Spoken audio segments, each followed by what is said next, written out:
ئەوە بەیانی یەکەم ڕۆژی دوای مانگێک بە ڕۆژوبوونە لە تەواوی مزگەوتەکانەوە دەنگی ئەڵڵاهو ئەکبەر دەبیسترێت و مسلمانان بۆ نوێژی جەژن لە دوای نوێژی بەیانیەوە ڕوودەکەنە مزگەوتەکان.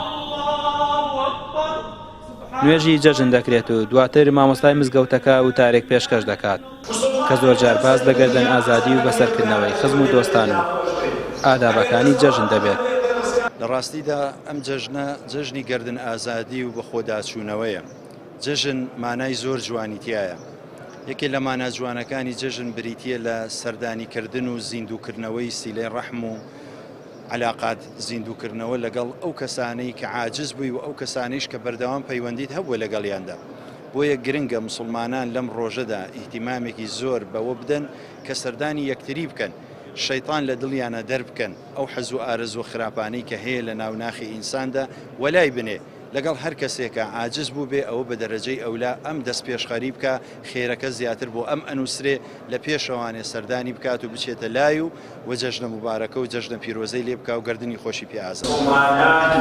یەکەم ڕۆژی دوای کۆتایی هاتنی مانگی ڕەمەزان هاتنی جەژنی ڕەمەزانی پیرۆزە، جەژنێک کە هەمووان لە دوای کردنی نوێژی جەژنەوە گەردنی یەکدی ئازاد دەکەن و هەر لە نێو مزگەوتەکەدا هەر کێشە و ناخۆشیەک لە نێوانیاندا هەبوو بێت هەر لەوێ جێی دەهێڵن.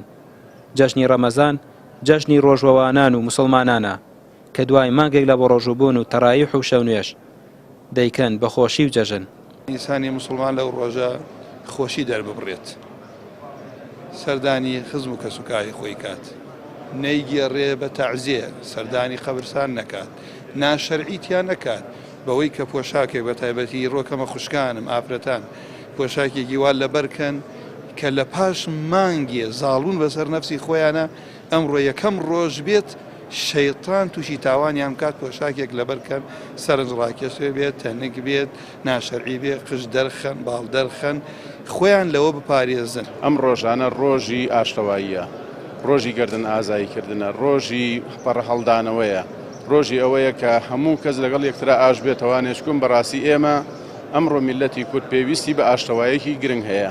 هیوادار من جەژنە بێتە ئەو خاڵی وەچەرخانە و میلەتی کورد ڕزگاری بێ لەم قەیران و مەشاکیل و کێشانەی کە هەیە. تەرسی دڵی لێم عاجز بووە، ئیشەڵا گەردنمە ئازاکەوە، منش گەردنی هەموو کەس ئازاکەم و پیرۆز بێت لە هەموو مسلمانانی جیهان و لە مسلمانانی کوردستان و ئیشەڵا ئەم جەژنی ڕەمەزانە بێ بە خێر و بەرەکەت و بڕژێ بەسەر کوردستانەوە هەموو عالەمە ئیشەڵا. لە دوای کۆتایی هاتنی نوێژی جەژنەوە مسلمانان دەگەڕێنەوە نێو خانەوادەکانیان و لە دوای جەژنە پیرۆزە و خواردنی نانی بەیانی وەکو نەریتێکی کۆمەڵاتی لە ماڵەکانیان دەشنە دەرەوە و بە مەبەستی جەژنە پیرۆزە سەردانی خزم و کەسوکاریان دەکەن و گەردن ئازادی لێک دەکەن. ڕامیا ڕوسمان، کەناڵی ئاسمانی پەیام، سلێمانی.